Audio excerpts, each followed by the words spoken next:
Bonjour. Aujourd'hui, je vous propose un exercice très varié où il y a la fonction réciproque, le logarithme newtonien, la fonction exponentielle et suite d'intégrales. Voilà donc l'énoncé de l'exercice. On donne dans l'annexe ci-dessous la courbe représentative g de la fonction g définie sur 1 plus l'infini ouvert par g de x égale à 1 demi ln de 1 sur x moins 1 au carré plus 1. Les droites d'équation x égale à 1 et y égale à 0 sont des asymptotes à g. Et par la suite, il y a la première et la deuxième question. Voilà donc la figure donnée où il y a la courbe représentative G, notée grand G.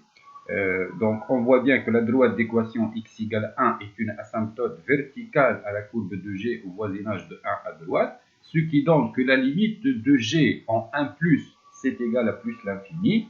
Et la droite d'équation y égale à 0, c'est-à-dire l'axe des abscisses, est une asymptote à la courbe de G au voisinage de plus l'infini, ce qui donne que la limite de G en plus l'infini, c'est égal à 0.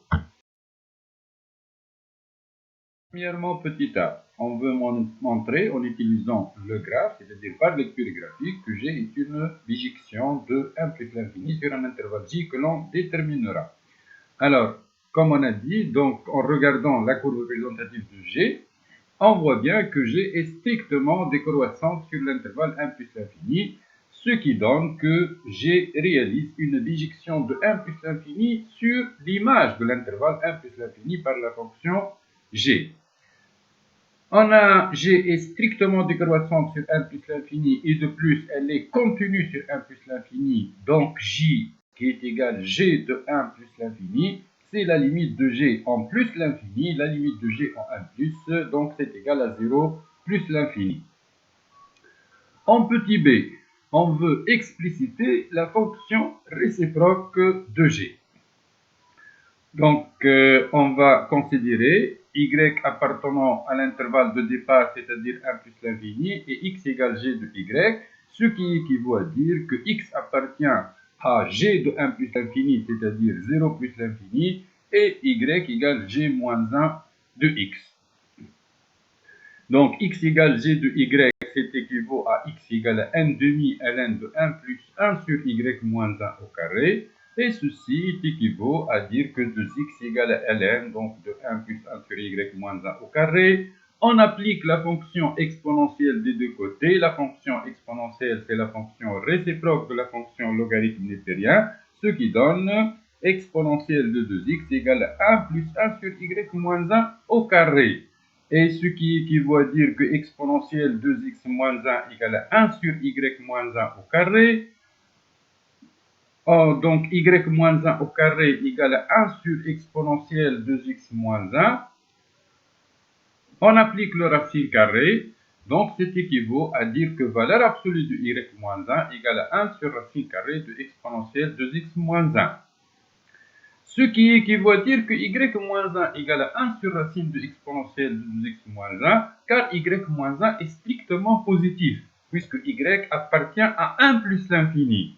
Et ceci équivaut à dire que y égale à 1 plus 1 sur racine de exponentielle de 2x moins 1, et ça donne que g moins 1 de x égale à 1 plus 1 sur racine de exponentielle de 2x moins 1.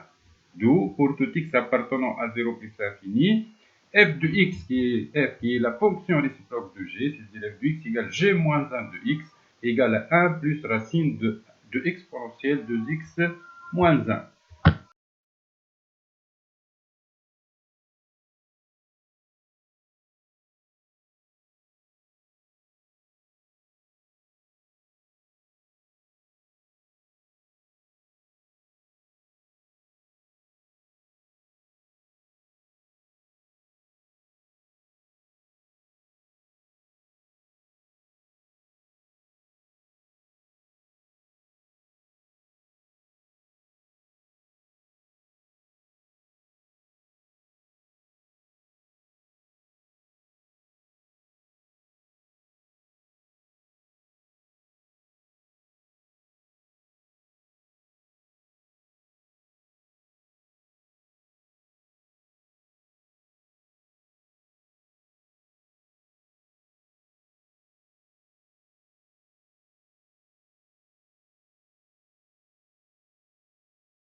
Deuxièmement, on donne la fonction h définie sur l'intervalle ouvert 0 plus sur 2 par h de x égale n demi ln de 1 plus tangente carrée de x. En petit a, on veut montrer que h est dérivable sur l'intervalle 0 plus sur 2 et on veut calculer h' de x. Alors, la fonction qui est x associe 1 plus tangente carrée de x que je note ici u est dérivable sur 0 plus sur 2 puisque la fonction tangente est dérivable sur 0 plus sur 2. Et la fonction u de x qui est égale à 1 plus tangente carrée de x est strictement positive pour tout x appartenant à 0 plus sur 2. Ces deux résultats donnent que la fonction qui est x associe ln de 1 plus tangente carrée de x est dérivable sur 0 puis sur 2. Et la fonction h est telle que h de x égale à 1 demi ln de 1 plus tangente carrée de x. Donc c'est dérivable sur 0 puis sur 2. Et pour tout x appartenant à 0 plus sur 2, h' de x est égal à 1 demi fois la dérivée de ln de u de x, c'est-à-dire u' de x sur u de x. Donc c'est égal à 1 demi fois u' de x. Donc u de x est égal à 1 plus tangente carrée de x. La dérivée de 1 c'est 0 et la dérivée de tangente carrée de x c'est 2 tangente x fois tangente prime de x. Donc c'est-à-dire 2 tangente x fois 1 plus tangente carrée de x sur u de x qui est égal à 1 plus tangente carrée de x. Et on remarque bien qu'on peut simplifier par 1 plus tangente carrée de x et aussi par 2. Donc h' de x est égal tangente x. En petit b, on veut montrer que h est une bijection de 0 plus sur 2 sur 0 plus l'infini. On a h' de x est égal à tangente x, c'est strictement positif, quel que soit x appartenant à 0 plus sur 2, ce qui donne que h est strictement croissant sur 0 plus sur 2, et par suite h réalise une bijection de 0 plus sur 2 sur h de 0 plus sur 2. De plus, on a h est continu sur 0 plus sur 2, ce qui donne que h de 0 plus sur 2, c'est égal, la limite de h en 0 plus, puis la limite de h en p sur 2 moins, c'est égal 0 plus l'infini. On peut vérifier facilement ces résultats. En petit c, on veut montrer que h-1, la fonction réciproque de h, est dérivable sur 0 plus l'infini, et que h-1' de x égale à f de x moins 1.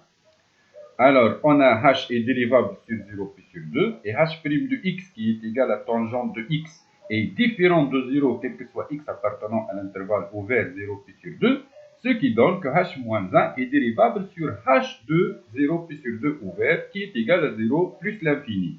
Et par définition, pour tout x appartenant à 0 plus sur 2, h-1' de x égale à 1 sur h' de h-1 de x. Alors, on considère y appartenant à l'intervalle de départ 0 plus sur 2, x égale à h de y. C'est équivaut à x appartient à h de 0 plus sur 2 qui est 0 plus l'infini et y égale à h moins 1 de x. Ainsi, h moins 1' de x égale à 1 sur h' de y, puisque y égale h moins 1 de x. Et donc, h moins 1' de x c'est égal à 1 sur tangente de y. h' de y c'est égal à tangente de y. Or, on a x égale à h de y. Ceci équivaut à x égale à 1 demi ln de 1 plus tangente carrée de y. C'est équivaut à 2x égale ln de 1 plus tangente carrée de y. On applique donc la fonction exponentielle des deux côtés et on va obtenir que tangente carrée de y égale à exponentielle de x moins 1. Ceci est équivaut à dire en appliquant le racine carrée que valeur absolue de tangente de y égale à racine carrée de exponentielle de x moins 1. Et ceci est équivaut à dire que tangente y égale racine carrée de exponentielle de x moins 1, car tangente y est strictement positive pour tout y appartenant à l'intervalle ouvert 0 puis sur 2. Ceci donne enfin que h moins 1' de x égale à 1 sur racine carrée de exponentielle de x moins 1, et ceci est égal bien à f de x moins 1, quel que soit x appartenant à 0 plus l'infini ouvert. Et ce n'est pas terminé. Voilà la troisième question. Suite d'intégrale. On pose un égale l'intégrale entre ln de racine de 2 et ln de 2 de dx sur racine carrée de exponentielle 2nx moins 1. Alors, je vous laisse donc essayer de faire cette partie et on va la corriger dans la prochaine vidéo. Alors, merci pour votre attention et bon courage.